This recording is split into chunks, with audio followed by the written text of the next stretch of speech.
Well, happy day to you, one and all. I'm Bradford Becker. Welcome to Red Barn Radio. We continue on tonight in our 23rd year of broadcasting. In fact, tonight's show of Roots Music Southern Style is episode number 905.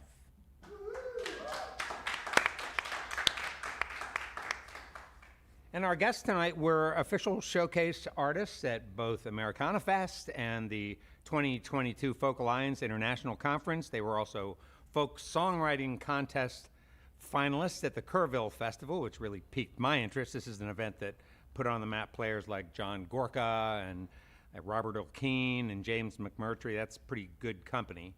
Award-winning vocalist Stephanie Adlington and guitarist Aaron Lessard call themselves a tale of two. Their music draws upon the likes of Tom Waits and Ray LaMontagne, and also bedrock artists such as Patsy, Cline, and Hank Williams Sr. Their 2024 album is one I know will be on your playlists after you listen to tonight's show. It's called Renegade. We are glad Tale of Two can be with us here this evening on Red Barn Radio. Welcome.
Scared, got a cross to bear, praying for relief.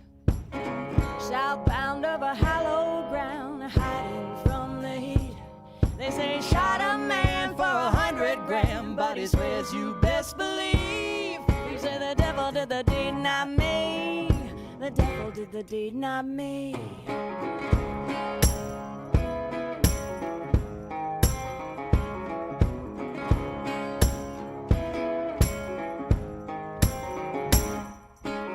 So you know how the story goes, how he claimed his plight.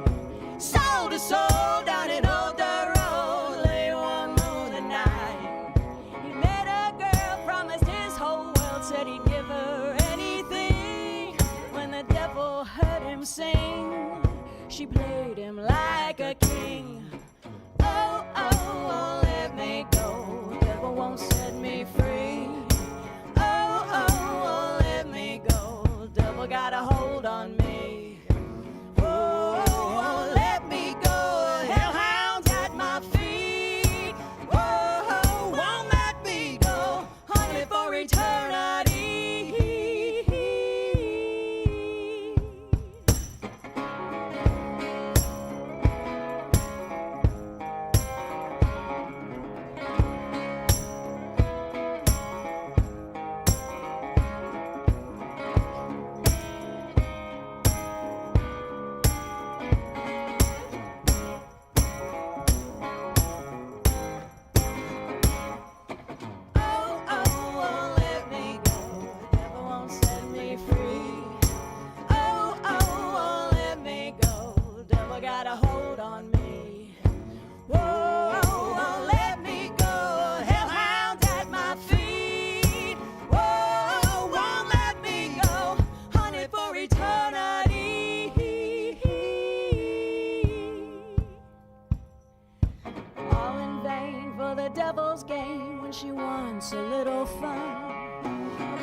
the did not me. Oh, she keep on toning me. The devil did the did not me. Ooh.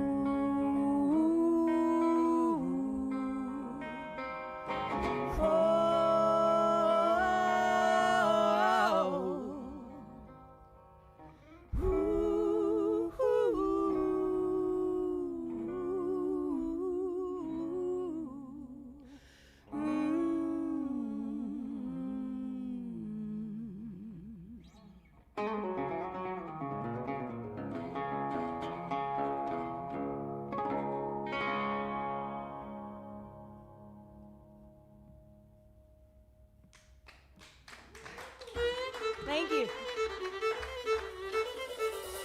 Good evening and welcome to Red Barn Radio. Wherever in the world you're listening, welcome to Roots Music Southern Style. Thanks to WEKU, Red Barn Radio's official radio partner, NPR for Central and Eastern Kentucky. Listen online at weku.org. Red Barn Radio is supported by Visit Lex, Lexington, Kentucky's Convention and Visitors Bureau. More information on what Lexington has to offer is at visitlex.com. LexArts, Lexington, Kentucky's premier cultural development, advocacy, and fundraising organization, working for the development of a strong and vibrant arts community as a means of enhancing the quality of life in Central Kentucky. Follow Red Barn Radio on Twitter and like us on Facebook. Here's the host of Red Barn Radio to tell us more about tonight's performers.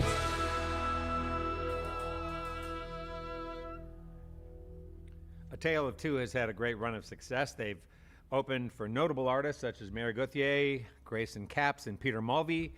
Their melodies are propulsive, as you can already hear, and you already know, too, what Americana Highway said, that their vocals are latticed with an almost Everly Brothers quality. I'm so glad you can be with us here tonight for music and conversation with Aaron Lessard and Stephanie Adlington. A Tale of Two.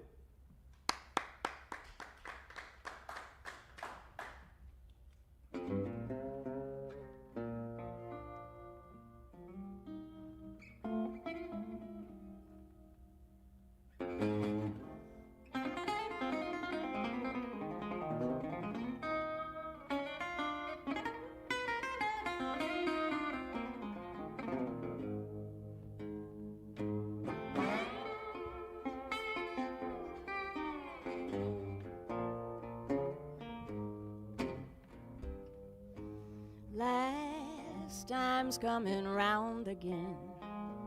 Lord, he's on another bench. Listen how this rooster crows at dawn.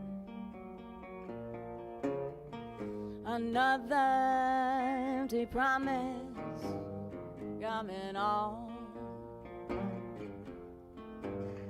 I've been on this train 1,000 times, drawn by many a loving lie, thick like sweet molasses on the tongue.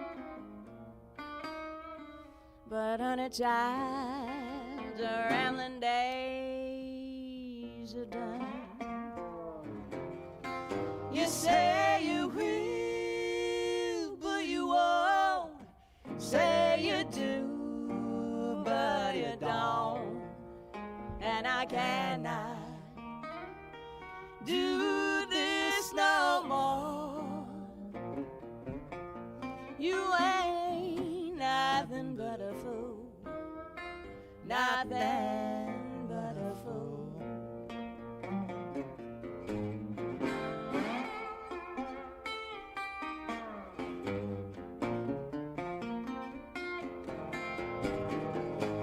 I know everything you've done, and I've watched this slowly setting sun fade into a shade of misty gray. But it's time to give you up and walk away. You say you will, but you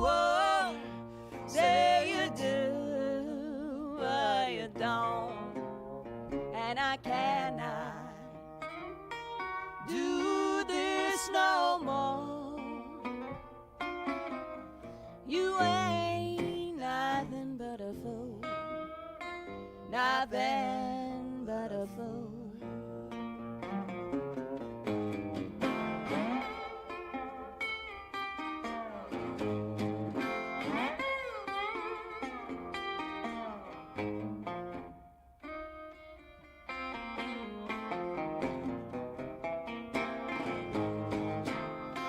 And when I turn and walk away, I'm sure you'll think of what to say, but I'll be long, long, long gone, 'cause you ain't nothing, nothing.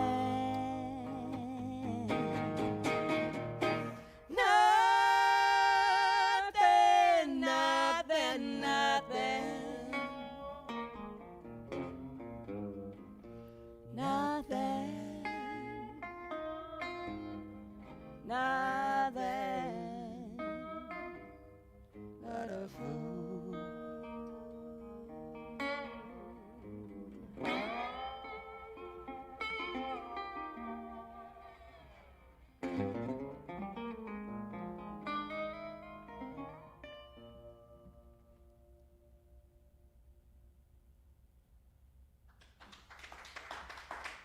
Thank y'all so much. Oh my gosh, we're so happy to be here. We are so happy to be here. Thank you, Red Barn, for having us. Yes. It's our first appearance In Lexington. in Lexington. In all Yes. of Lexington, yeah. We drive by this town pretty frequently on our way up to West Virginia, but I've never made a stop until today, so what a great reason. And so that last song you wrote about me, it's called You Ain't Nothing But a Fool. Yes, it's for all the It's very true. significant others out there that you deal with on a daily basis. That's right. So this next song is something you wrote more lyrically. You're quite the storyteller, a little bit more than even me, I would say. Well, I can't take total credit. I love to read books. I love to read history books, and in fact, I loved the history of this building when we walked into it today and learned all about that. But I read a book about this pair, and it brought up more questions than it answered questions. And so I started writing all these questions down about who were these people and why did they end up in the situation they were in? And more importantly, why is their story still being told so many years later when other stories just seem to fizzle off into the atmosphere? So I don't know. If y'all figure out who we're talking about, shout it out.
Growed up in the gutter of the West Texas slums. Two hearts blazed and couldn't be caged, so they live life on the run. Times was hard everywhere, not much left to choose, but steal a car and drive it far and fast like lovers do. Was it just a joyride to have a little fun till things got out of hand? Then nothing could be done.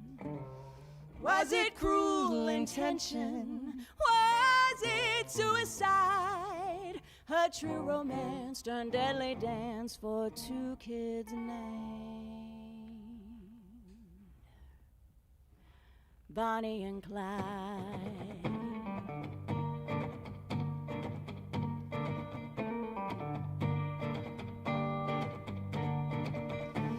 by the law since he was small. Clyde never had a chance.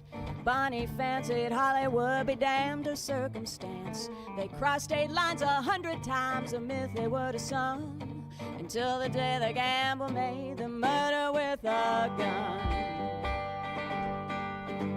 Were they cold-blooded killers, evil at a glance, or depression-era saints fighting for a chance? Were they afraid for choices made? Were they flying high? Enjoy the show, these outlaws know they'll never be taken alive.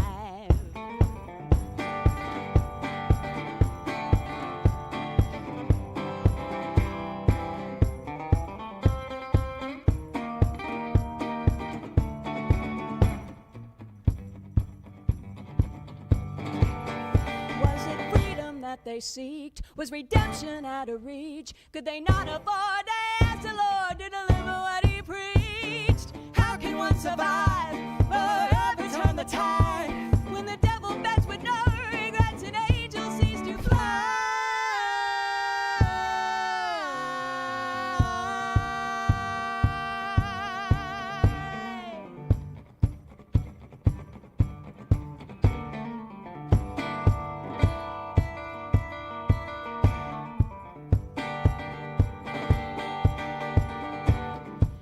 That fateful day in May of 1934, the laws had laid an ambush as they drove that stolen Ford. A hail of bullets screamed no mercy for their sins. It was death for Bonnie and Clyde, together till the end.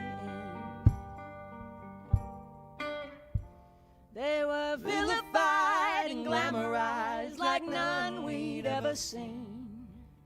Two bad seeds fulfilling a need to live the American dream. Gone but not forgotten, their story still survives. Their fates align, their souls entwined forever.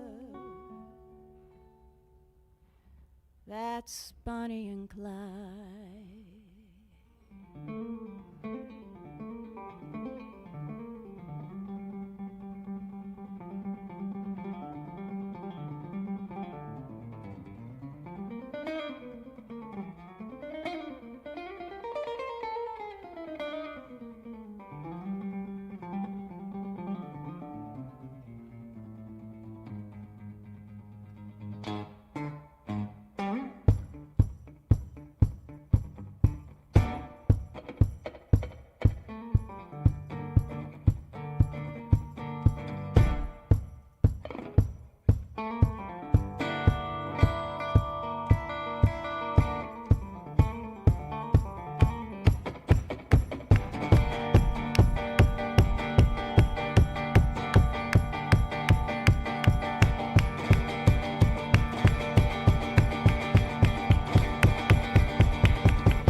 Car chase, y'all.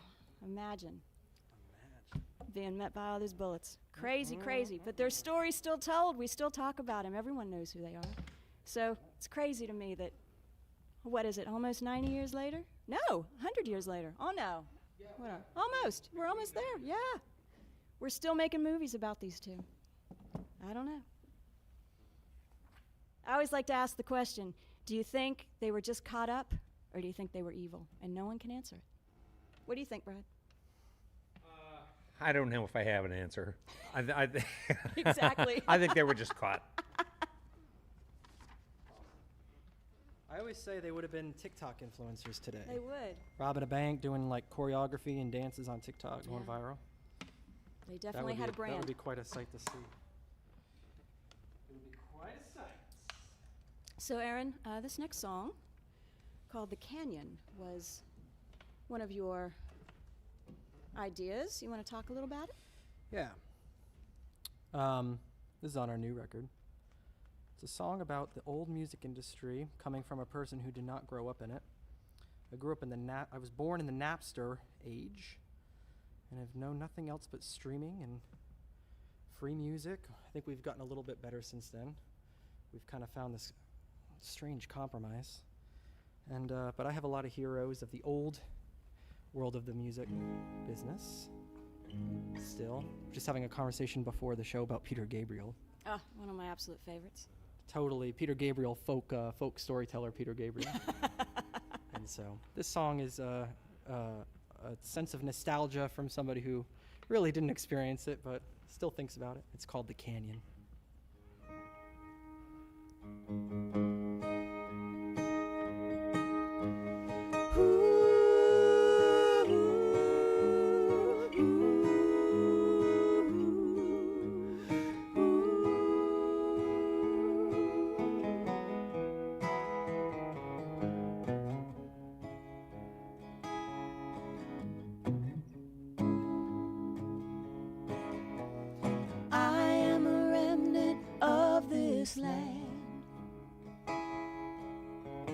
Now just a barren lot of sand. I've traveled miles, I paid my fare,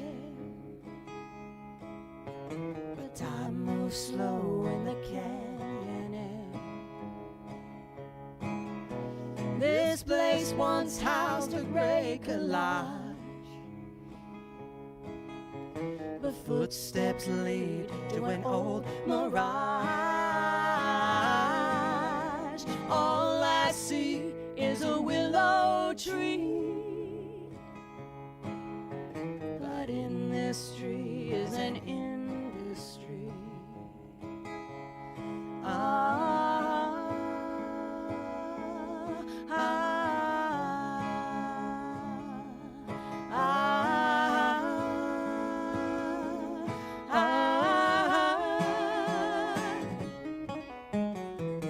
Lost time on an open road, can't stop to see where I'm going, searching for signs of a long lost friend.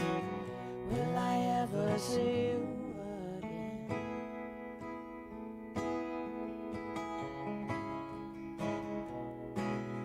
Sometimes I dream of paradise,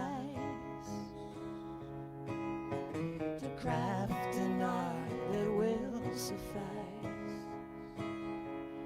but the road is filled with much despair. No one said the road was fair. The canyon is a battleground, we're all alone and all around, never really safe and sound. Will my journeys end be found?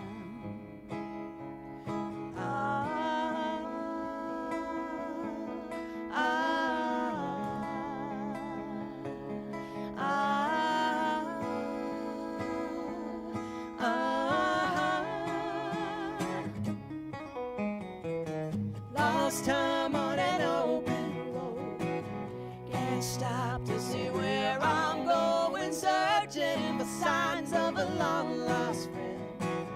Will I ever see you again?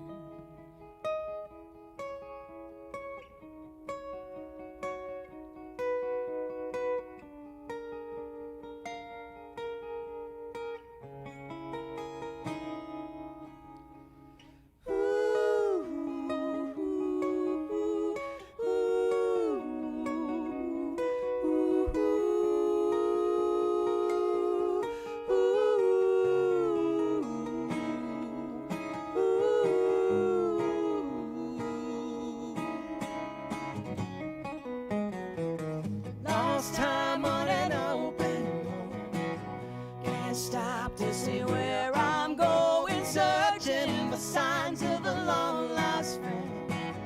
Can't stop to see where I'm going, searching for signs of a long lost friend. Will I ever see you again?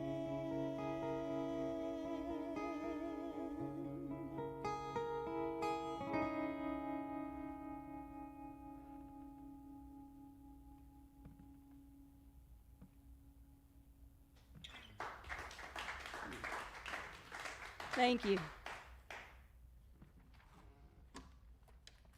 All right. So, everybody in America battling the heat wave right now.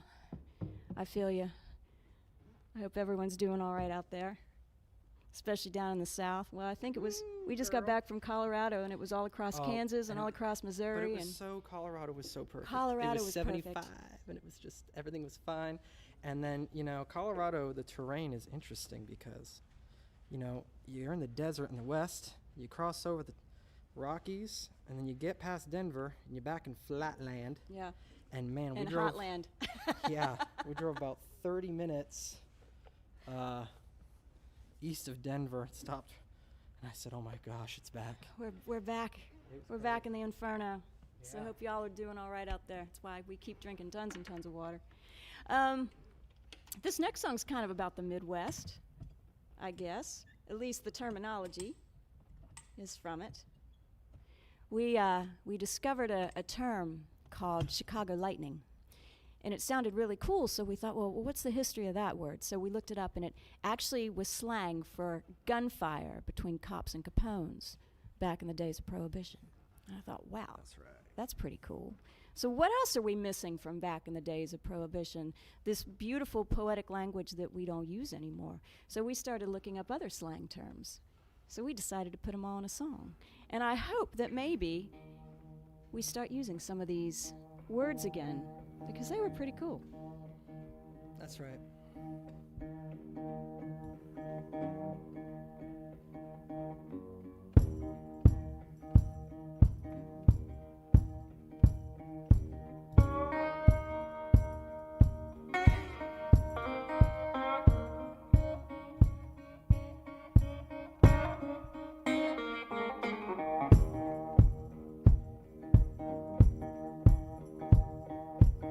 Oh, Chicago lightning, send us back in town. I ain't no prohibition man, so pass the hooch around.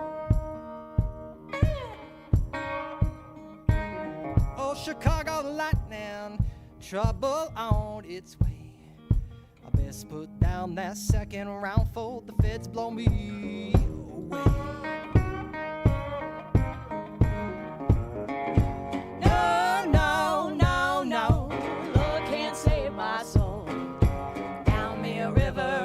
Of gin, merrily I'll go.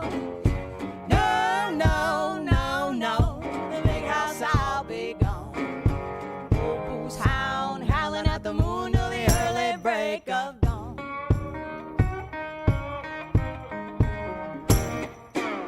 Oh, Chicago lightning, top shelf ossified. Flowers dance and the band is prance when the gin joint comes alive.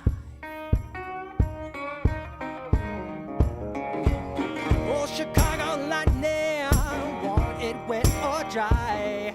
We told our preach, copper sneak, let the right gut keep me high. No, no, no, no, Lord can't save my soul. Down me a river and bathtub gin, merrily I'll go. No, no, no, no, the big house I'll be gone. Old booze hound howling at the moon till the early break of dawn.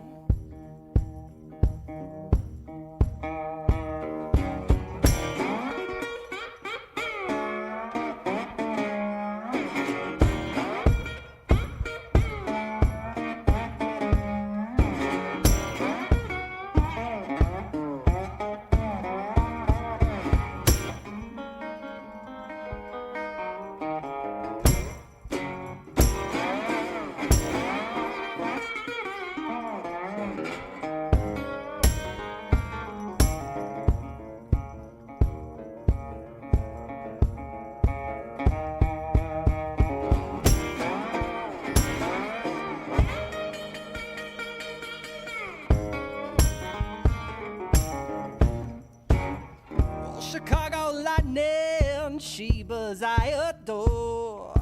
Clock strike one, told the blind pig Don, loving me till the morn. Oh, Chicago lightning,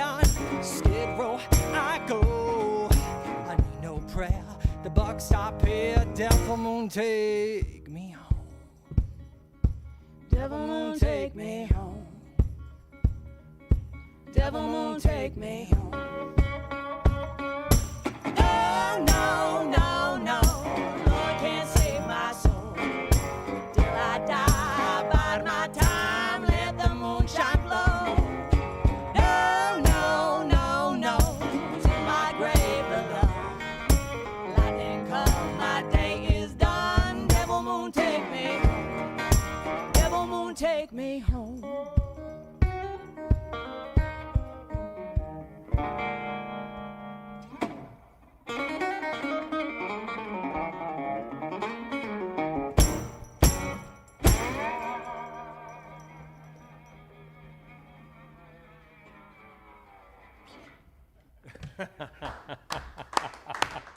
Thank you.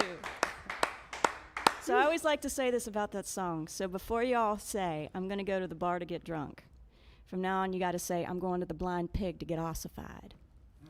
All right. Isn't that classier? Yeah. Why don't we say that? I like it. We need to. Well, we'll start. We'll start. Wow. All right. Well, that's a great set of music, you guys. Our guests this evening on Red Barn are a tale of two. They are from Nashville, and it's Aaron Lessard on the slide guitar here and singing, and then Stephanie Adlington, who is singing on every song. That's right. And supplying the water. Thank you for that. And also the water person.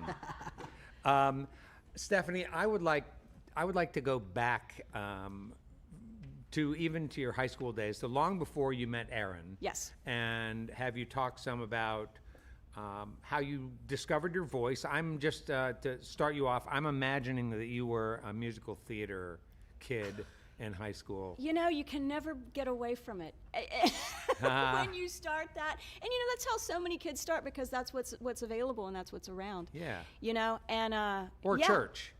Yeah, both. Right. Both, definitely. The big cantatas, you know, at Easter and Christmas, that was a thing. And definitely musical theater. I grew up in a little town called Grafton, West Virginia, which we're going to talk about in a couple songs from now. Where is Grafton located? Grafton is about 20 miles south of Morgantown. Okay. So north central. Yep. About an hour and a half south of Pittsburgh. Yep. So we're kind of on that side of it. Go you know. Mountaineers. Go Mountaineers. Pretty up there. It's beautiful up yeah. there, you know, and I feel like so you either know it or it's undiscovered, you know, and that's why we wanted to write a song about my hometown, which we'll present here in a little bit. But yeah, started out in musical theater, and believe it or not, my hometown back in the day had a really good program. We had a really good show choir in high school, and I was part of that. I started taking voice lessons at West Virginia University. Okay, so we're already jumping ahead to Oh college gosh. How much time you got? I mean, I've been everywhere. now. We got time, but yeah. So high school though, had you done some vocal lessons Oh, at absolutely. that point? You Yeah, started I in think high I started school. at the age of 12. My mom would drive me to Morgantown, and what was interesting about that, even though it was only 20 miles away, Grafton didn't get an interstate. So whenever you go anywhere, you got to take the back roads. So what Yeah. should take 20 minutes takes about 45 minutes, because you got to go up over a mountain. If anyone's from a small town in the mountains, you know what I'm talking about. So every week we would go to Morgantown, have voice lessons, come back. Was your mom a musician herself? No. And what is it that got her so excited about helping you develop your singing? I would just never stop singing. I would just sing constantly. I was singing, well, I think they said I was kind of humming before I was really talking, you know. And one of the funny stories he loves to tell, my mom was a big Chris Christopherson fan. And I still, to this day, have a bit of a speech impediment. And I used to play that album as a 3-year-old and sing to that album with a little speech Silver-tongued impediment, devil, Silver-tongued Devil. So it's like, you know, probably material 3-year-olds shouldn't be singing, but hey, it was awesome Probably not. as a budding songwriter later on. So there was folk music playing in your household? Yes, there was everything. I was so blessed. My dad was The Doors, Beach Boys, Rolling Stones. He was that guy. My mom was a lot of musicals, a lot of classical, a lot of Chris Christopherson, Willie Nelson. My granny was Elvis Gospel and George and Tammy. I mean, that was it. That was like, you know, that was what you listened to all the Also up time. in West Virginia? Yes. Your grandma? Yes. So it was great. I really got this whole kind of, it was just genreless. It was just all music to me. I didn't know what was what. And I loved it all, and I still love it all. So I feel very blessed to have grown up in a household where there was a lot of different types of music going on all the time. So did you intend to go to college then for music? Absolutely. Okay. I can't do anything else. I mean, it was just what I did all the time. If you made me sit in a math class, I would have failed out in a second. Look out for that. So did you? So when you go to, so you went to a music school? Yes, I went to a couple. Yeah, and so, but the first one you went to in West Virginia, right? No. The first one I went to, I wasn't even out of high school yet. I spent a summer at Carnegie Mellon in Pittsburgh. Oh, okay. And I was in their musical theater program for the summer, and thought that might be where I wanted to go. But then I ended up actually going to the Eastman School of Music in Rochester, New York, for classical undergrad for my first 2 years, and great school, not for me. Oh, yeah. So I ended up transferring to the Royal Academy of Music in London, and I spent 5 years in London finishing my undergrad, doing my postgrad, and just having the most amazing experience being abroad and being in that culture of arts. It was amazing. What was not for you at Eastman? The weather. The weather. Yeah, that's a factor there. Yeah, that was a big Rochester. deal. We had a big ice storm, I think the last winter I was there, and I'm like, okay, I'm done. This is too much. And but the program to me was very regimented, and I'm one of these people that, yes, I will do what I have to do, but you got to give me a little leeway, and they weren't about that. But when I got to the academy, their motto was do what you have to do, and then you can do what you want to do. And that worked so well for me because it encouraged me to do what I had to do, so then I could get on to what I wanted to do, which I think is a very good work ethic. What did you have to do? What did I have to do? I had to sing a lot of classical arias and art songs. When that was lovely, but With as proper you can see, technique. I wanted to sing this. I wanted to sing a little George and Tammy. I wanted to sing a little Elvis gospel, and they kind of frowned upon that. And was it your experience at Eastman that had you deciding that classical voice was not the direction you were going to go? I mean, Yeah. did you intend to do that at some point, to go opera or No, musical honestly, theater? I that was just my voice type at the time, and that's what I was into. And I really at the time wanted to do the Christine and Phantom of the Opera. I wanted to do the Cosette, and Les Mis. Those were the big musical theater pieces that were out at the time, and I loved that. Even the classical Rodgers and Hammerstein and Sondheim and all of that wonderful stuff. And then once I graduated, and I was just kind of like, I don't want people telling me where to stand and how to think and what to sing and when to sing it, and I just don't want to do that anymore. Yeah. So I started writing my own stuff and doing my own thing. And so now we're moving into the years when you finished at the Royal Academy. And is it from there that you decide, okay, it's time to go to Nashville to pursue what I want to pursue, or is there another? Oh, no, well, first it was New diversion? York, and New York was where I had the epiphany of I'm kind of over theater. So I moved to Nashville for the first time. So you went to New York Yes. to do theater. Theater, which everybody does. And I moved to Nashville the first time and really started writing, started changing my voice. Took a long time to do that because once you have muscle memory set, it's really hard to change it. So talk about that. What do you mean changing your voice? Well, when you're really versed in one genre, that's kind of who you are and what you do, and especially at that level, you're really trained to do that. And as a singer, and this is what I teach now, I'm a voice professor at Belmont University. So I teach a lot of people now how not to sing classically or how not to sing theatrically, but to put that into storytelling commercially. And even though it's all singing, it's 3 different styles of singing.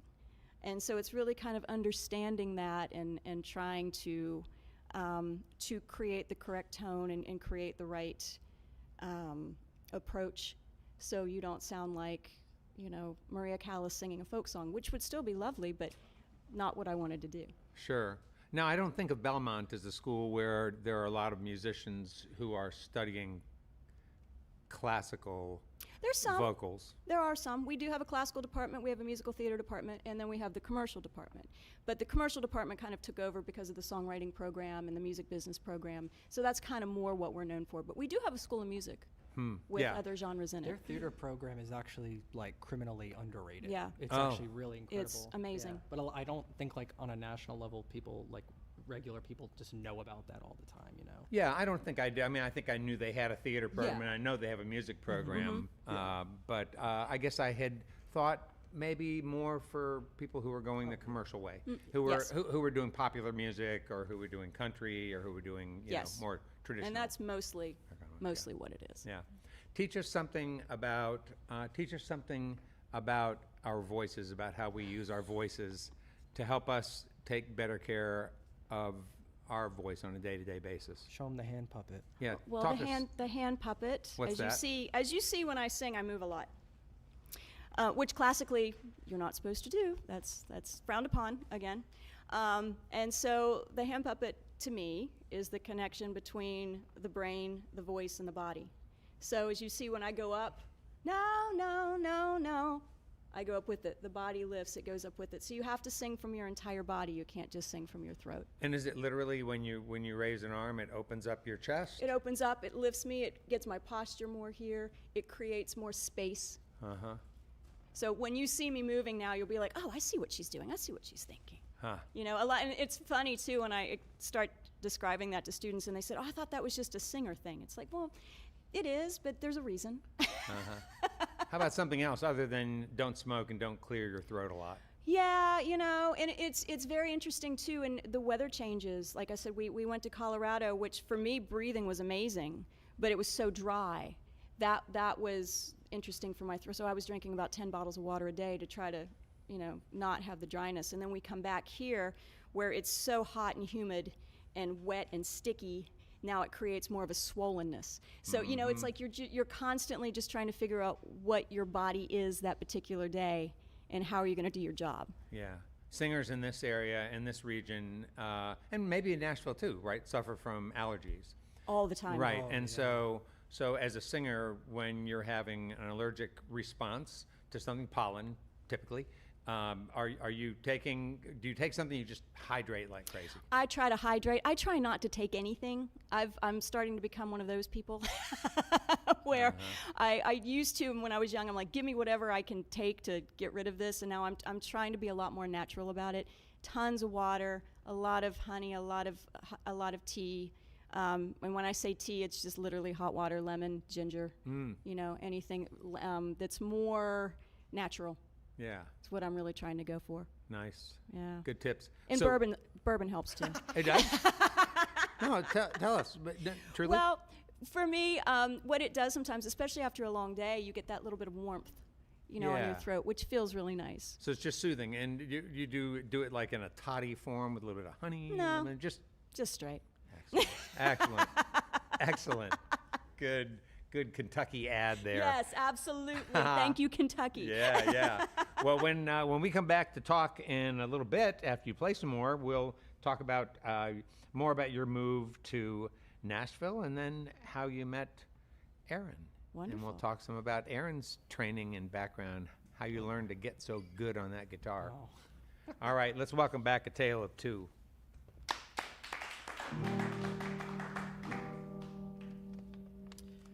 Well, this song is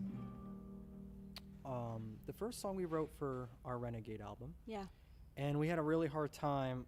I feel like, you know, these days you don't see like so many conceptual records like The Wall and things like that, but unfortunately. But I do still believe in the fact that a record is its own isolated kind of project and has its own theme, and so it's hard to start over and kind of build on what you've created and evolve. And so we kind of look to our old roots. As I said, Granny had George and Tammy, and she also loved Hank Sr. So I grew up I love Hank Sr. So we were listening to some classic country artists, and Marty Robbins came on. And yes, the country cowboy crooner. He's so me, the murder ballad man, but he sang it in such a lovely way. And Aaron came up with this melody, and I thought, I think that's something that Marty Robbins would take and run with. So I always think of Mr. Marty Robbins when I sing this song. The song's called By the Light of the Moon.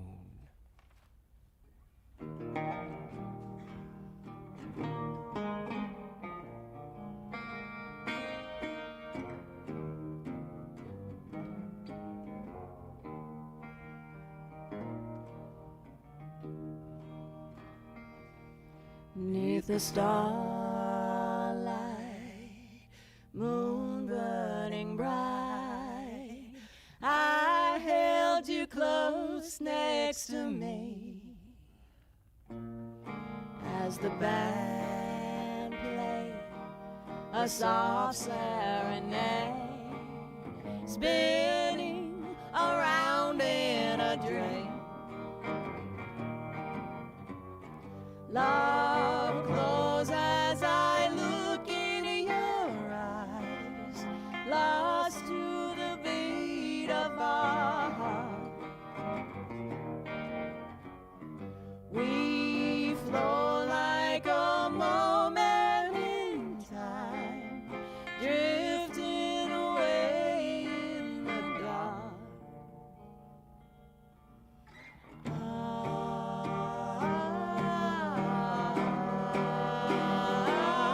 Sings the melody, calling me back to you. But I'll see you soon by the light of the moon.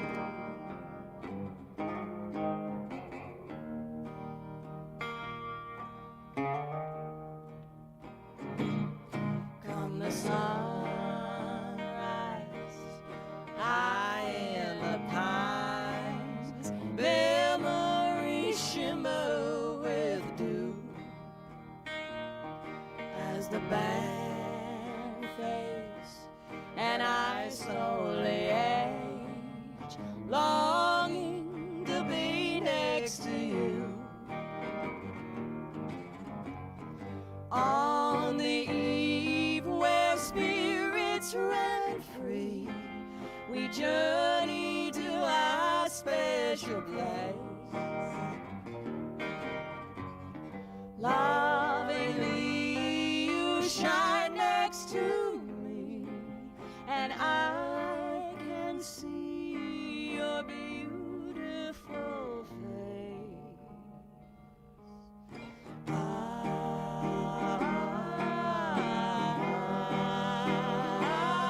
Sings the melody,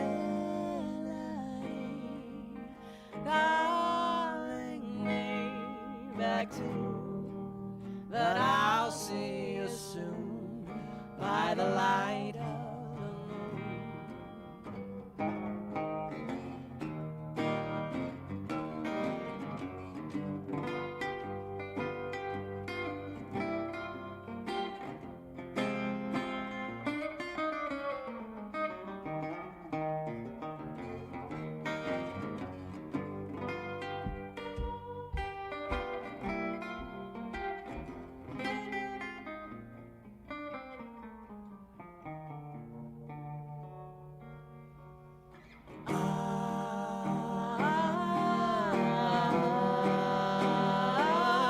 sings the melody,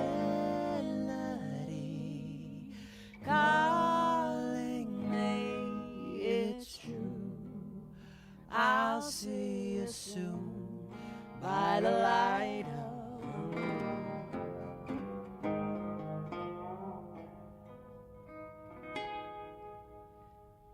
You and I dancing in time by the light of the moon.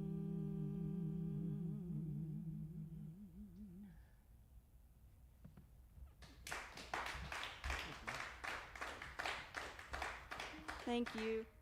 Of course, like all Marty Robbins tunes, someone has to die. So it's a ghost love story.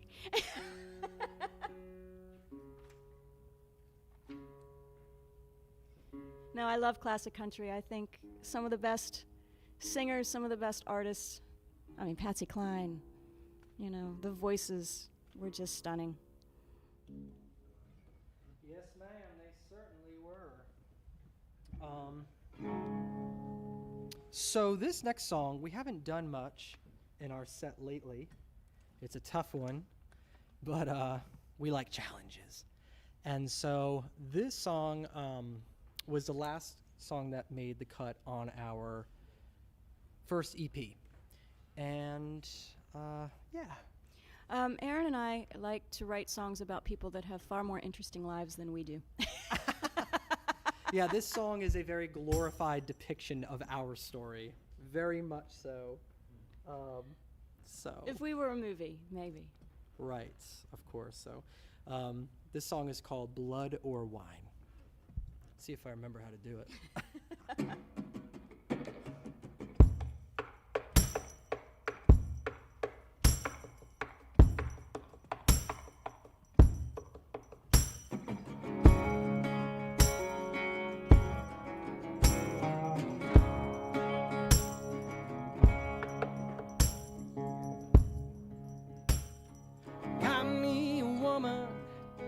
Southern belle, don't let her play, or she'll hurt you like hell. Young Appalachian, born for the run, when the moon is shining and our hands on a gun.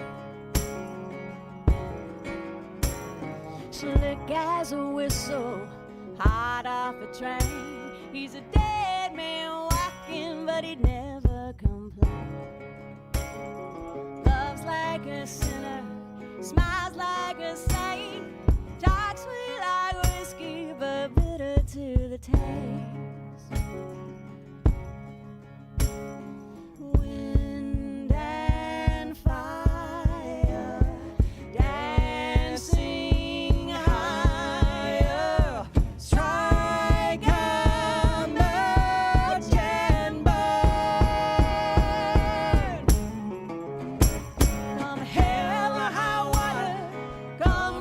Shine, we'll be rags to riches, dead or alive. Thick as thieves, straight off the vine. We'll be bound together, blood or wine. We'll be bound together, blood or wine.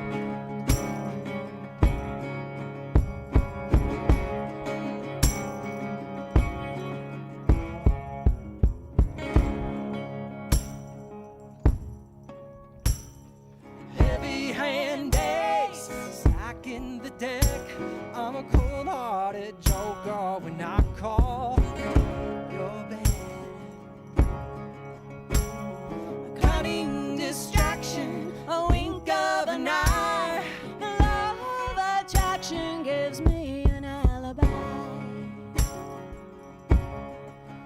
Feel the wind and fire, dancing higher, strike a match.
It's my workout song. Yeah.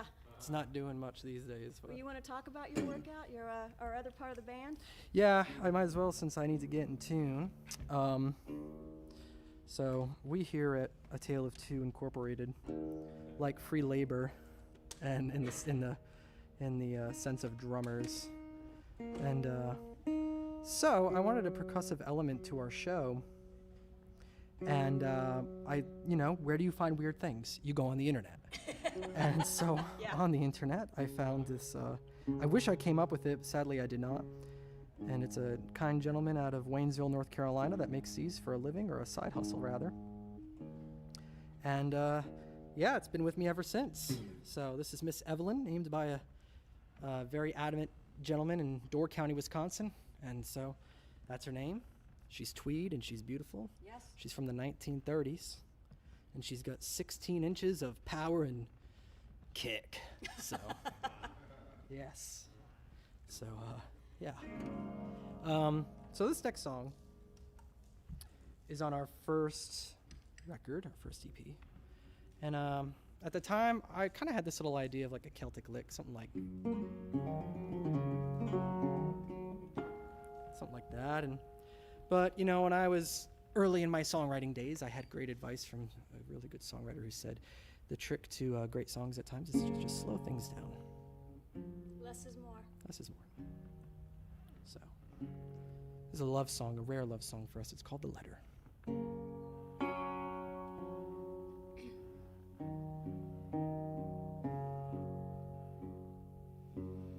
Take me in your hand again. Lead me back where we begin. I can feel you. I will love you. Hear these words I say.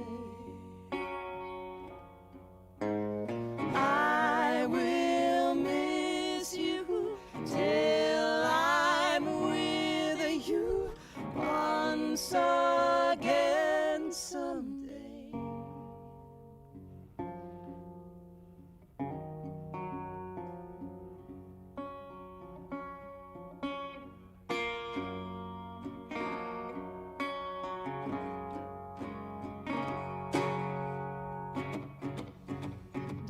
Dancing through a cursive band, touching with a velvet pen, till I'm at your door, till I say I'm yours.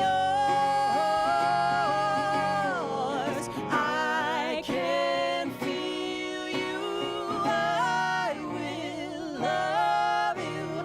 Hear these words I say. I will miss you till I'm with you once again.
you.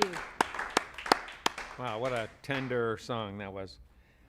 I'd like to take a moment to remind listeners that Red Barn Radio live streams, both tonight's and on any Wednesday, remain available online for you to view at your convenience, along with live audio streams, compliments at WGAD.net in central New York, not far from Rochester, actually. Don't miss a single episode of our program, folks, and be sure to tell your friends and share what it is that you like about Red Barn Radio. Hey, and you know what? There's now a simple way for you to tell us that you like Red Barn Radio, and that's the Red Barn Radio merch store. It's now open for business. Woohoo! Yeah, that's right. And you can show your support for our program by getting some RBR, Red Barn Radio, swag, like, for instance, this handsome Red Barn Radio mug. Ooh, wow, the crowd is going nuts. Yeah, this is very handsome. This is only one example of the kinds of things that you can pick up at our merch store, and we hope you'll visit as we approach the gift-giving months of November and December. I'd guess that all of your music-loving friends and family members would be ecstatic to unwrap some Red Barn Radio merchandise, don't you think? Yeah, Yes. sure. All right. You can find a direct link on our Facebook page, the Red Barn Radio main page, and in our weekly newsletter. Click the link and get yourself or someone you love something special while also supporting the show you love, Red Barn Radio. Red Barn Radio has no live stream next week. Our guest for our next program, though, on August 13, is Ragged Union. This tight bluegrass ensemble has toured the UK, the US, and China since 2013, has released 4 studio albums and 1 live album. Whether you like traditional sounding bluegrass or something with a more syncopated progressive feel, I think this will check all the boxes for you. Ragged Union also tosses in their own take on some cover tunes by artists from Levon Helm to the Marshall Tucker Band, Matt. We like that. Their latest release is called Pyramid Stars, and you should check it out in the coming weeks to whet your appetite for a deliciously bluegrassy evening of music and conversation with Ragged Union. That's in 2 weeks, August 1, 3, 13. Now, welcome back, A Tale of Two, for more great music. Thank you. So, this next song, I was having a day. I was certainly having a day. And I was driving, and I pulled off on the side of the road, and I just started ranting, only there wasn't anyone in the car to rant with, so I just started writing down a whole bunch of stuff. And I don't know. I guess I want people to let me know if it's me or if it's everybody else, or if anyone has felt this way, don't. It's you. Love the support. Love the support. Some days are just crazier than others. And if anyone has had a day like this song is dedicated to everyone that just needs a break. This song is called Is It Me?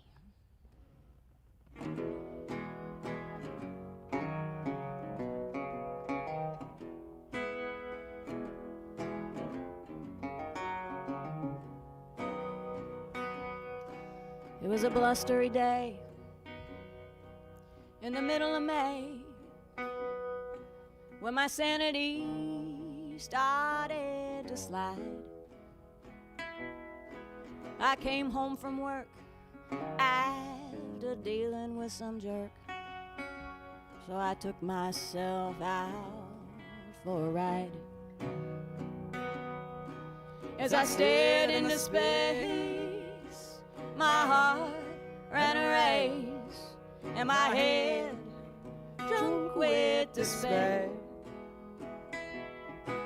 But then I looked around at all the madness falling down and thought, why the hell do I care? Am I crazy for thinking that life could be more? Am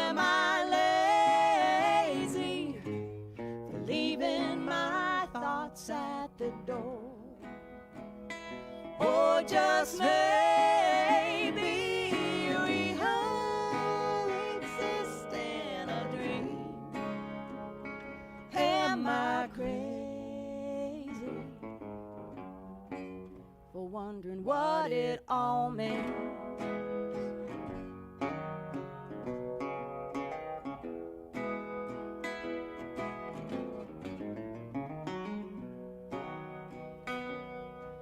This hell that I found, it shines all around. It seems to know just what I need. It grins and it glides, it's my Jekyll and Hyde. It plays my psychology. I wanna be kind, like a poet in rhyme, to sing, to search, and to play. But my house is a mess, and there's no time to rest, and there's too many bills to pay. Am I crazy for thinking that life could be more? Am I lazy for leaving my thoughts at the door? Or just maybe we all exist in a dream. Am I crazy for wondering what it all means? Can it be real, this pain that I feel? Or am I a fool to believe that hurting can heal, that kindness appeals, and love is all that we need? Will we ever be free of the world's hypocrisy? I fear that it's all here to stay. So I kick and I scream, I bend and I bleed, then wake up to another damn day. Am I crazy for thinking that life could be more? Am I lazy for leaving my thoughts at the door? Or just maybe we all exist in our dream? Am I crazy for wondering what it all means?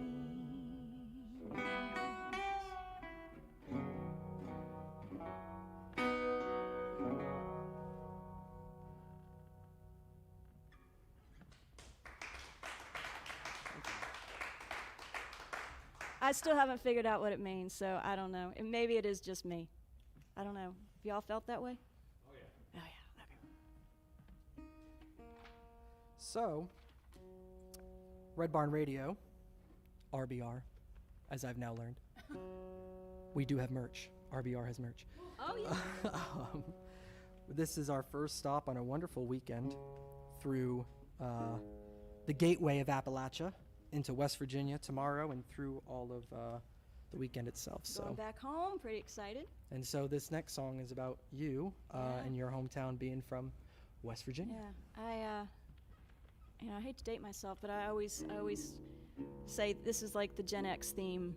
You know, we complain all the time about how good we had it as kids, and where is it now? I would much rather have been growing up when I did than growing up now.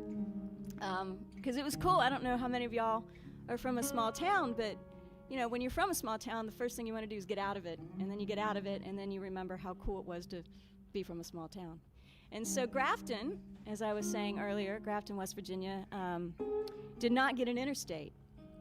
So when the passenger trains were huge, the turn of the 20th century, Grafton was a massive, bustling town. You know, all the people were coming in, the trains were letting everybody off. And then once the trains kind of disappeared and then the interstates were built and we didn't get on Interstate 79, you kind of have to know where Grafton is now or you're not ever going to find it because there's no reason to ever go. So I thought, you know, we have so much history. I want to tell people about it because it's one of those towns that's going to be forgotten and it shouldn't be. So a couple things. Grafton is the home of Mother's Day. We have the Mother's Day Shrine, and Miss Anna Jarvis started Mother's Day.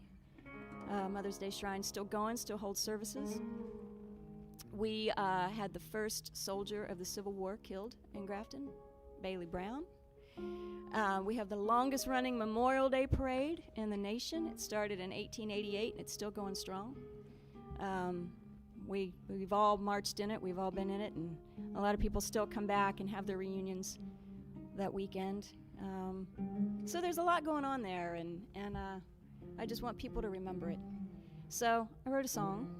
I wrote the lyrics. You helped write the song. It's called Once Upon a Summer's Day.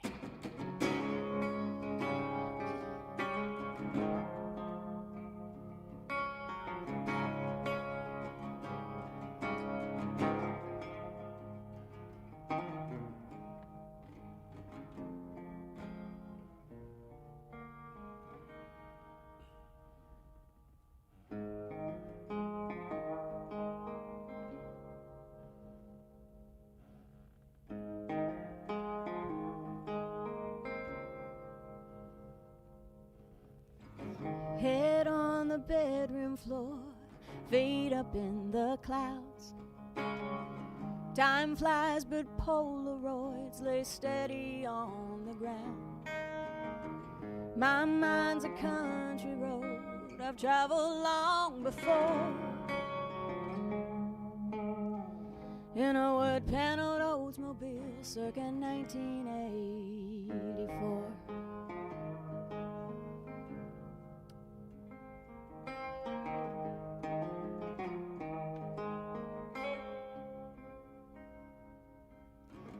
Old friends and faces march in the big parade. Takes me back home to the 30th of May. Those days on Tigard Lake still echo in my mind. So when I rage, I dream of days back to a simpler time. The fireflies awaking in a field of fresh bouquets, sitting on a blanket as the drive-in movie plays. We make believe and dance and dream as the twilight drifts away. Once upon a summer's day.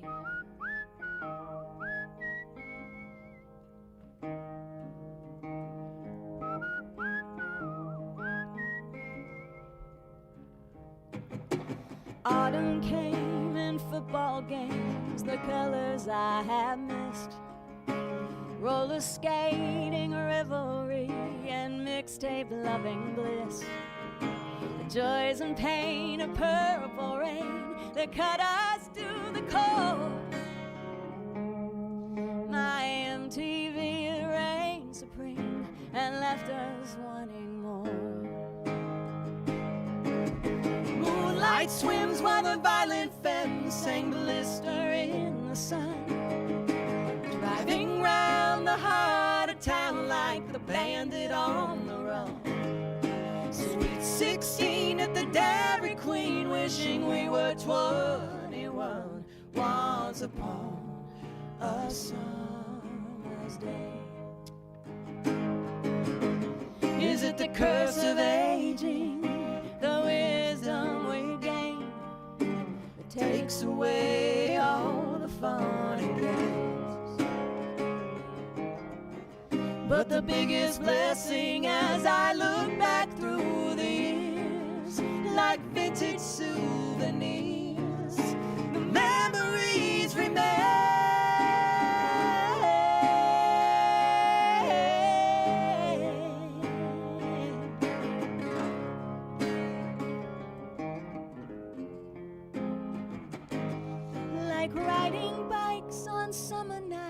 with our backs against the wind. Baseball games, the smell of rain, how time would never end. I wish that I could close my eyes and just go back again once upon a summer's day, long before life took me away, once upon a summer's day.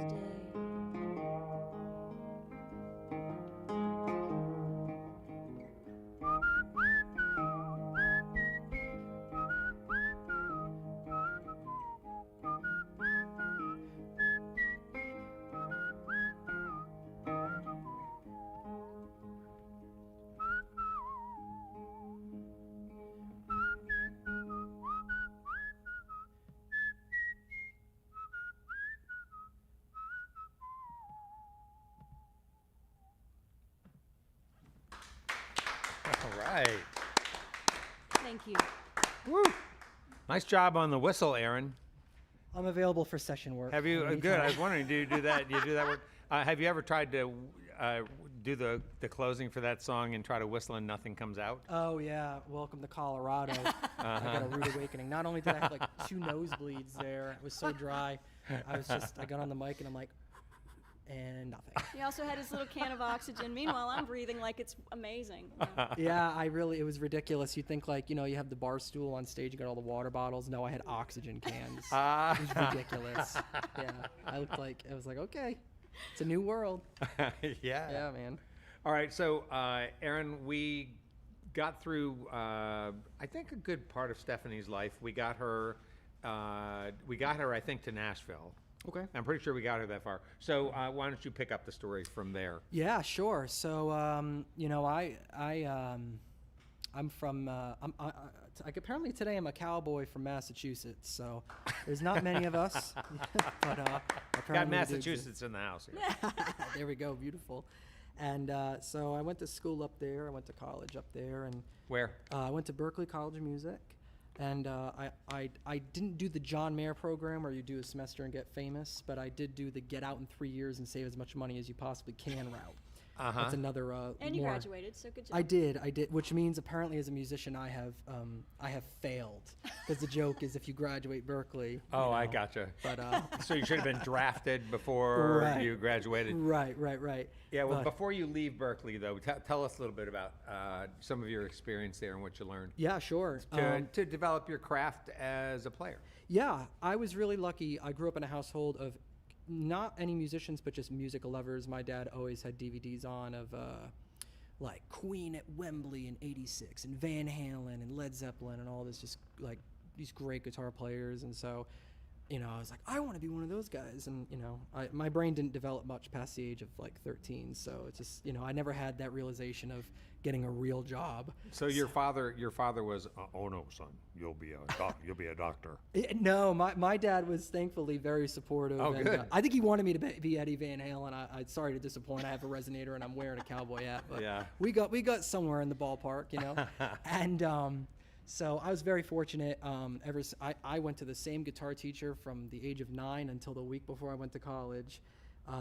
9 whole years, and he was a Berklee graduate, so I had a really great background and learned how to play the instrument, and went there and studied a lot of jazz actually. And didn't gig much. It's tough to gig in Boston, especially as a college kid, but had a great experience, learned a lot. Got out quick, graduated at 20, which is crazy. I couldn't even drink yet. And what a shame. I really didn't get the How'd proper... you get through school then? I didn't get the proper college experience. I think I need to go back. I'll do the sequel to that. What was that movie, Back to School, from the 80s? I'll do one of those. But moved to Nashville right after college. And So you're 20. I am, yeah, at the time. This Well, point. now I'm 21 now. I'm 21 Yeah. at the time. Okay. And so, and then I started looking for apartments, and every musician in Nashville, at least at some point, has a day job. So my person showing me the apartment, she was a background singer for Martina McBride. And, she's like, what do you do? I'm a guitar player. She's probably rolling her eyes like, yeah, great, another guitar player. We only have about 5 million of them in town. And And so she was working like for property management Yeah, company during the or day, something. Yeah, and then sure. superhero at night. And she said, "Well, I have this friend. She needs a guitar player." I said, "Okay." So she puts us all in a Facebook group chat. She's like, "Hey, meet Aaron." Stephanie didn't realize it was a group chat, so she goes on a huge tirade. She hasn't talked to her friend in a while, and she's like, "You won't believe what happened with whoever the guitar player was," and goes on this huge rant Oh, for no. like an Red hour. flag. And I'm like, "Oh yeah, red flag." And she's like, "Oh, hi, nice to meet." And then, "Oh, Aaron's in the chat. Oh, nice to meet you." But it was cool. But Well, at least it told him what not to do as a guitar player. it's true. So, you know. Yeah, sure. I learned my lesson. Somewhat. And so a few months later, I finally moved to Nashville, and I just happened to go to one of the jazz jams they had going on the west side of town, and Stephanie just coincidentally was hosting it. And so I got to meet her. She didn't even know who I was for the first 45 minutes, and then she's like, "Oh, you're that guy." And so at that point in time was, I'll let you answer this question. Stephanie may have the wrong answer. Was Stephanie a lounge singer at that point in time? No. Well, she did do a lot of like lounge gigs, but I will say, you know, for her jazz project that she's been doing for years, she's done a jazz club there, Rudy's Jazz Room, that we've had for 7 or 8 years in town, Oh, and she's neat. been a monthly sellout. She does really well there, and so she's really built a great local following. Wow, that's great. Stephanie, I'm sorry, was that insulting? No. The No, No, I love no, it. no, Hey. it was I'm not. sorry, I No, didn't- no. Hey, you can call me whatever you want. It's all music. As long as we're making music and getting paid, it's all good. Exactly, That- 100%. It can be in a lounge. And so, yeah, a few months in, and I met her that night, and just made a couple of contacts, and then we didn't really work together for quite a while. We did a writers' round in Memphis a few years later. At a Sorry, what songwriting. do you mean you did a route? You mean the two of you? Oh, I'm sorry. Yeah, I have this issue where I don't think before I speak. Okay, sure. Yeah, it's it happens. So anyway, Stephanie had an offer to do a writers' round in Memphis. Needed a guitar player. She said, "Why don't you do a couple of your own tunes?" And I said, "Okay." So we went out and did that, and people were like, "Hey, I really like your chemistry together on stage. You guys are funny and communicate back and forth." So I said, "Okay, well, why don't we do a little duo project? Because we can't tour with a full band these days as an indie act. It's so hard. It's already, you know, for two people to go out, it's a difficult venture, especially as an indie act." So at first we called ourselves Stephanie Adlington and Aaron Lessard, and I thought, wow, that poster just looks a little too long, and so that's not going to work. And she had this really cool branding. She still does. She had this thing called Jazzicana. It's a mixture of jazz and Americana music, where it's like this Southern branded, Southern Gothic. Huh. It's very Savannah, Georgia type vibe, Midnight in the Garden of Good and Evil kind of vibe with jazz. And I said, well, why don't we take something like that and mold it into an Americana thing and more rootsy, and I'll take my rock background, which eventually transitioned to a slide thing. Yeah. And more roots and blues. So here we are, like 5 years later, and now I'm a cowboy, and you found some Dolly shirt. Dolly shirts over there, Good, some fringe. good, so, yeah. good clothes for Thank both you you. guys. Yeah, that's very good. Good duds. So you're playing. Yeah, it's terrific. What it brings to this. So you have Thank that. you. have that sort of grounding of your vocals that are just locked so tight in. But I just love the voicings you do on that instrument. It brings a little bit of for me, kind of a little bit of a melancholy sometimes Yeah. to the songs. Yeah. Sometimes a little bit of a darkness and a Yeah. mystery. Yeah. That I really like. And then of course there's just the blues association with slide and that instrument. It's just all really interesting to me. Thank you. Yeah, I try to do something different. A lot of guys that play resonator guitars, and for people who are watching or listening who don't know what these are these were precursors to electric guitars. So there's a steel cone inside that looks like a surround sound speaker, and they're quite loud in person, and then I'm putting in a bunch of effects as well. But yeah, a lot of guys, they play these instruments with open tunings and just play a slide a lot of the time, but I really wanted to do a hybrid thing where I could still do a lot of colorful chords, and even though I'm dressed like a cowboy tonight, I don't play cowboy chords a lot of the time. And so I like to add a lot of interesting voicings and at least take it's interesting. I listen to a lot of different music outside of Americana too. I listen to a lot of jazz. I was just talking about Peter Gabriel before we started playing, and just really interesting sounds and different chord progressions and stuff. So I try to bring a little flavor of that to what we do, and I want to create a lot of emotion in the playing. So songs that are more melancholy or have more drama, I want to imply that with the guitar playing too, not only just with the vocals, so everything kind of has a theme and Yeah. a vibe. So, yeah, And you use your drop D meaningfully. I do. Yeah. And everything's a half step down for our vocals, so it's a drop D flat. Oh, all right. Oh, cool. Yeah. That's great. It's Yeah. great sound. Let's talk a little bit just about you guys and your path and where you've been, where you've headed. Yeah. I glanced a little bit during the course of the week at some couple of articles and whatnot, and I try not to read into them too much, but I did happen to see on two different ones some mention of you guys and your concerns about the music business, your resistance of convention. Yeah. Can you guys talk some about some decisions that you guys have made professionally that have both provided some freedom for you, but also posed some challenges? That's an amazing question. Yeah, I think, I grew up listening to a lot of older music. Stephanie does. That's what I've always gravitated towards. And I think the music industry is in a crossroads right now where we're now having to deal with, 20 years ago it was free music, then it evolved into streaming, and now we're dealing with artificial intelligence.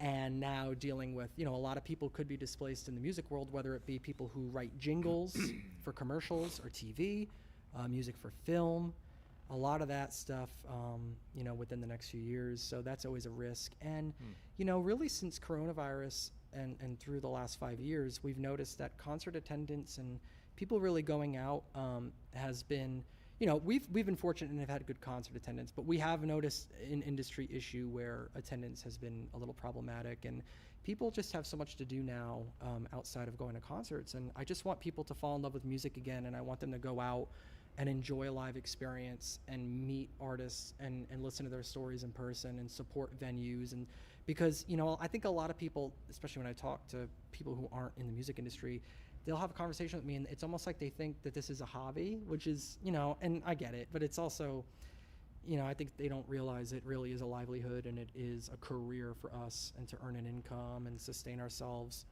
by playing music for something we've worked on our whole lives. And so we just, we talk about that a lot. We have concerns, but being independent, we are in control of our own destiny, and we don't really have to answer to anybody.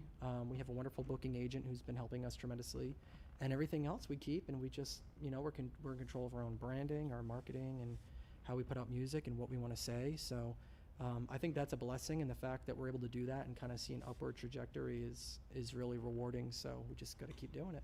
And I think one of the curses, too, of knowing a lot of different genres and listening to a lot of different stuff, we have a lot of different influences, and I think those influences tend to pile up a lot. And so, my one fear was always kind of being caged or put in a corner and saying, no, you can't do that. You have to sound like this, or you should sound like this. Nobody puts baby in a corner. Nobody puts baby in the corner. But, we really wanted to be able to, like he was expressing, he wanted to have different voicings. I want to write bigger melodies. I don't want something to just be a 5-note song. Yeah. I grew up with Whitney Houston singing and Celine Dion singing and all these amazing singers. And it's like, I feel like so much of what's going on currently isn't really that anymore. And we just kind of want to write what we want to write and put out there what we feel is important, and meet people and actually, get to have conversations with people. And the house concert scene really opened my eyes. I didn't know that existed. And we do some house concerts here and there, and it's so cool just to get to have community with people beforehand and share a meal, and then do your show, and they listen to what you're talking about, and they banter back and forth, and then they share their that's what it should be. I mean, it sounds nice, but it's not a very big audience, right? Well, No, but we've done shows like, we're going to do a festival out in Colorado in September, and it'll be 1,500 to 2,000 people there, and it'll be a great opportunity. And it is better exposure to obviously play in front of more people. But there's something also, our show that we do often is very communicative. So Yeah. we love to talk and interact with people. We like to joke with the audience, and we like to tell stories. And that's just, the bigger the crowd, it is harder. So, you know, we do a lot of like, you know, Bluebird Cafe type rooms, a lot of listening rooms. And for that, you know, for us, that's perfect Yeah. for now. You know, it's a great place to be. It's a little kind of pocket of the industry, and we can really meet people and build a connection, and hopefully they come back. And so it's really, that's what's more gratifying, more satisfying to I you. think so. Yeah. So you all have, but you all did Renegade. You recorded that. Was that? Did you also take a different path when it came to the process of recording? You know, I think of the sort of Nashville way as you book studio time and Yeah. you hammer it out, and you know, by the end of a day or maybe 2 days, you're done. Yeah, we didn't do that this time. No, I think for what we do, it's too difficult. It's a lot of pressure as well. You know, to do 5, 6 songs in a day and track all the rhythm section is just, I think when you're bringing in people who aren't involved in the project for a long period of time, or they don't see your vision, it's too much of an undertaking, and I think you're going to cut corners artistically and make mistakes and rush the process. So for us on this full-length record, we worked with John Estes, who's an Americana producer in Nashville, and he has an amazing home studio.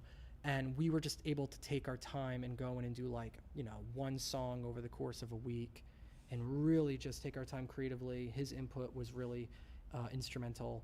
And so it took a long time to make this record. It took almost 2 years, but it was worth it because we were really able to hone in on the particular things we wanted to accomplish artistically and arrangement-wise, and all these effects and kind of colors that we wanted to add. So Yeah, I saw you also got a chance to work with Billy Contreras. Oh, yes. I know that guy.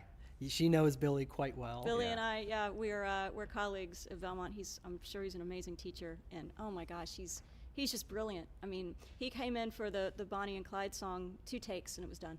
Yeah. It was, you know. He was awesome. He came off the bus from Ricky Skaggs at like 6 in the morning, and I think the show was canceled. I think there was like a tornado warning the night before. Goes home, takes a shower, runs to the session, sandals and sunglasses on. I thought he just So came cool. off the beach. And, you know, we usually give him music charts before they start, you know, anybody starts doing the tune. I'm like, Billy, you want some charts? Nah, man, I'm good. Just run the track. Heard it like one time. He just 2 times through, destroys it. literally. And he's like, You know. he's like, what do you think? And I'm like, I can't imagine that being any better. So thank you. Do you have what you need? Yeah, we're good, Billy. Thank you. Thanks. That is the one thing I will say about living in Nashville. We're very blessed to have some very, very talented So friends. awesome, yeah. And not only just as musicians that we get to work with or hire or gig with or whatever, but you know, they're actually friends. And that's Yeah. really cool. So Yeah. Well, it sounds like you have a great life down there, and that you're following a path that works for you. Yeah. And wish you all tons of success. thank you. Sounds like a great life, though I know challenging at times. And Oh, yes. way to Certainly go. is. Yeah. And thanks for being on Red Barn, and thanks for playing some more music for us right now. Thank you. All right, let's bring back A Tale of Two.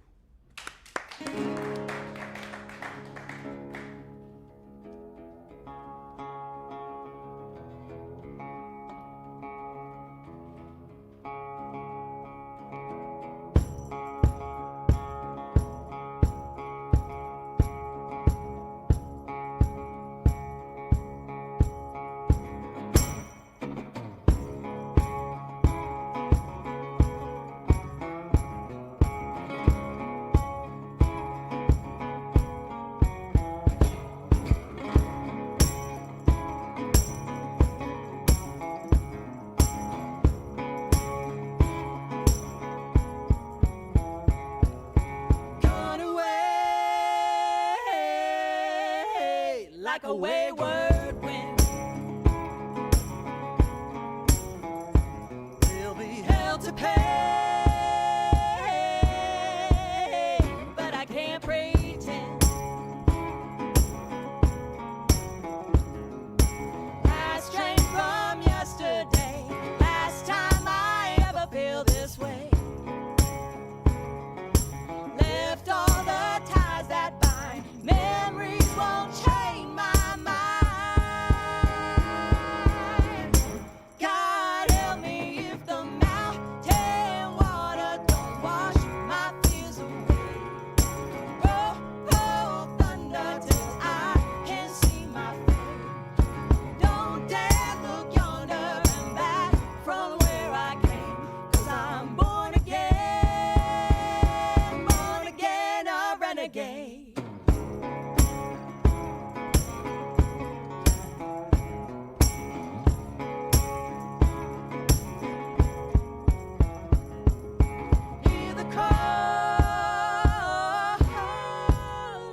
Thank you.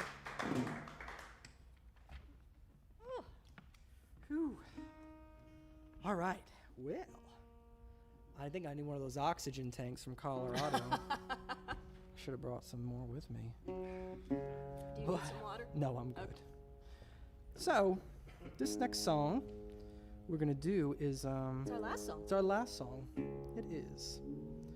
Actually, we'd just like to thank everybody for having us. First off, This has been such a wonderful day. it really has. The staff here has been so kind, so fun. As we said earlier, we've been around Lexington, but we've never been to downtown Lexington, and this town looks so fun. It looks like there's a lot to do here, so we need to actually come back and Yes, stop ma'am. at some point. We do. We're not that And far. what y'all do here at Red Barn is amazing. So thank you for giving artists like us an opportunity to come out And let's play. hope for another 23. Another 23, y'all. Yes. Yeah, yeah. And thank you all out there for listening and supporting live music and for supporting independent artists and supporting music in general. You know, we just appreciate it very, very much. So thank you. This next song is one of yours This is from one of a mine. prior project that we're going to do. Yeah. It's very Patsy Cline-ish, but with a twist for sure, as it would be. Well, it's just fitting. The heat wave that we've been in for a while. This song is about a southern summer thunderstorm. So I think it's just very fitting to end with this tonight. It's called Willow Sway.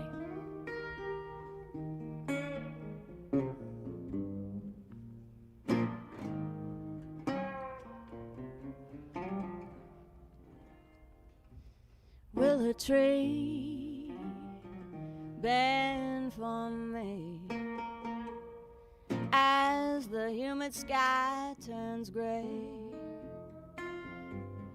Caressing breeze, hear the thunder breathe and dance.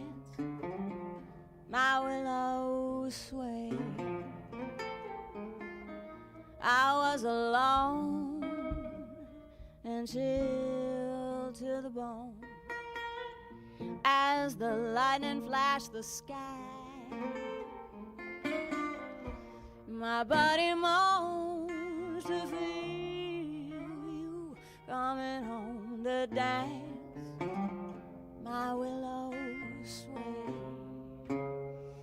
This honeysuckle sweet, though she's caged and incomplete, and I don't know what to do, lying here without you. You should know how I need you so. Feel me trembling inside. It may be wrong, but I'll be aching all night long to dance my willow sway.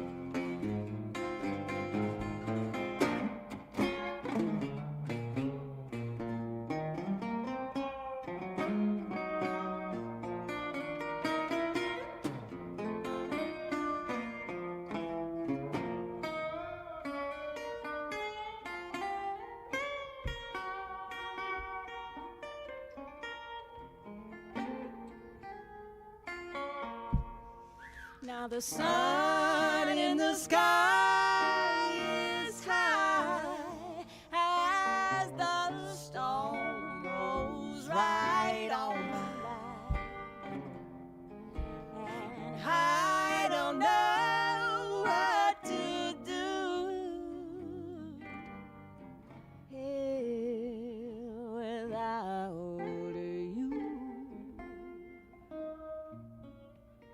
Willow tree, remember me, for I burn and blow away. Your rising steam will haunt my ever-waking dream, so dance, my willow sway, dance, my willow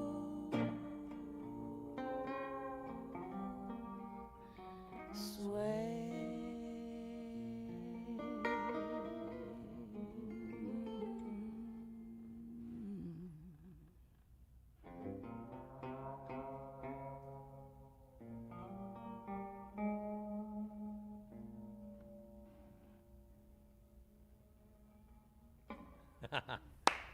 All right. Thank you.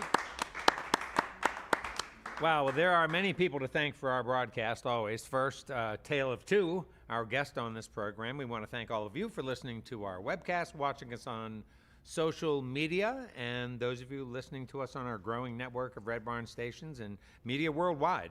Thanks to WEKU, Red Barn's premier radio partner, Central and Eastern Kentucky's radio news leader. You can listen online at weku.org.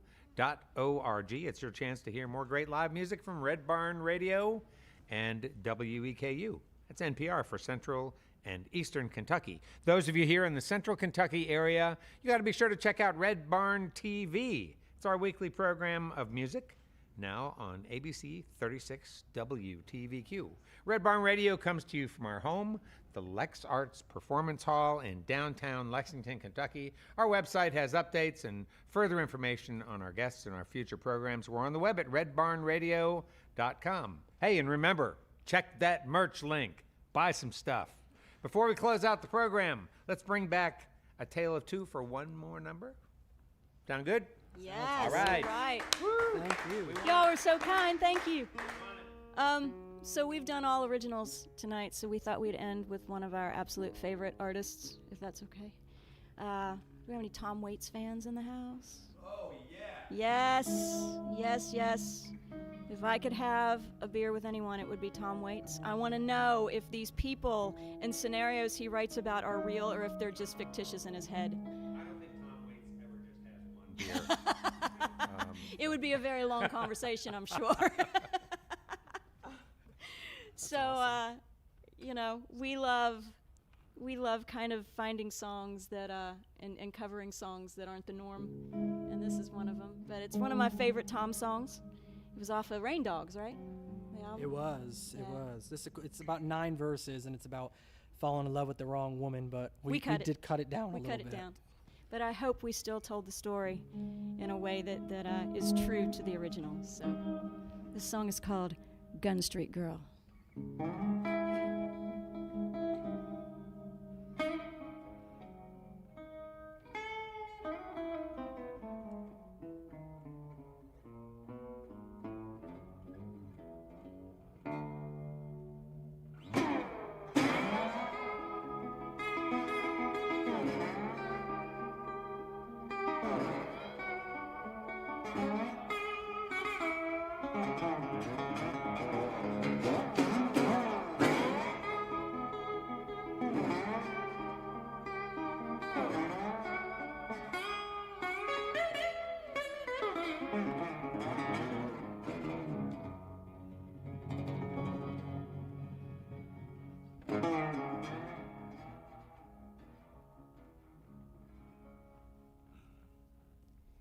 I said, John, he's long gone, gone to Indiana, ain't never coming home.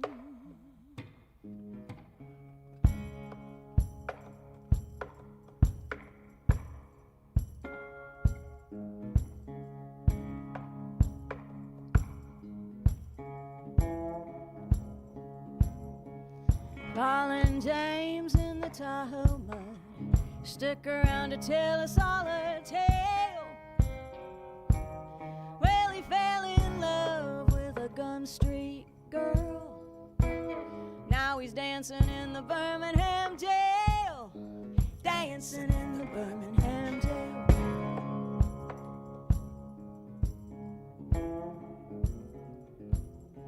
He took $100 off a slaughterhouse Joe, bought a brand new Michigan 20 gauge. He got all liquored up on that roadhouse corn, blew a hole in the hood of a yellow Corvette, a hole in the hood of a yellow Corvette. I said, John, he's long gone to Indiana, ain't never coming home. I said, John, he's long gone to Indiana, ain't never coming home.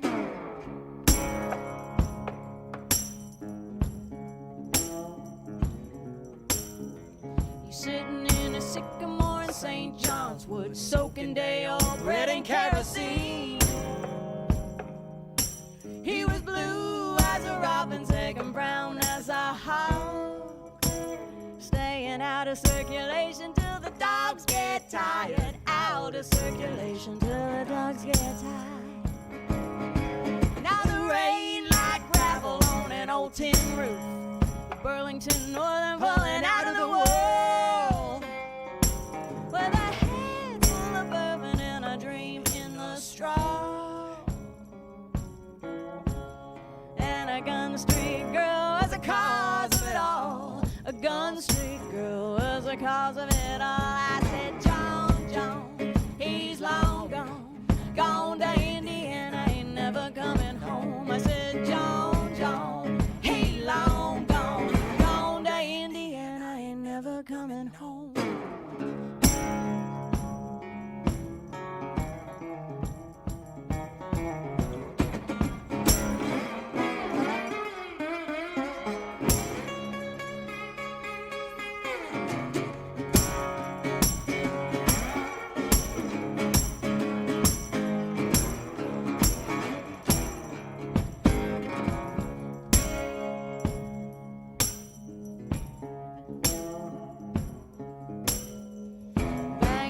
Table with an old tin cup,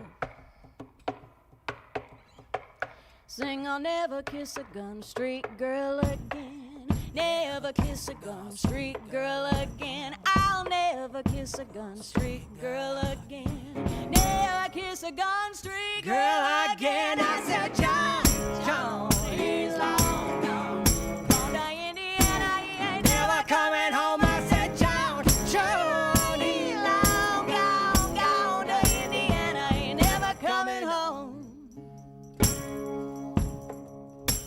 coming home, ain't coming home, gone to Indiana, ain't never coming home.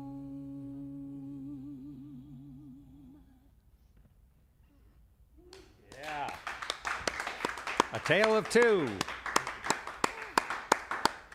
And that's all for our show for this week, folks. Remember, you can see and hear Red Barn Radio worldwide as we stream live on YouTube, Facebook, and Twitch, Wednesdays, 7 p.m. Eastern in North America. It's always great to hear from all of you who listen to Red Barn's archive performances on your favorite streaming platforms and our Red Barn Radio YouTube channel. Speaking of you, listeners, please, before, during, or after you enjoy Red Barn Radio, engage with us. Your comments, your sharing, your views, all keeps us growing and continuing our mission to bring roots music, Southern style to your neck of the woods and beyond for season after season. And now we bid you good night. Let's stick together. Let's appreciate each other. Let's join up again next week for another great evening of music and conversation on Red Barn Radio. I'm Bradford Becker. See you next time.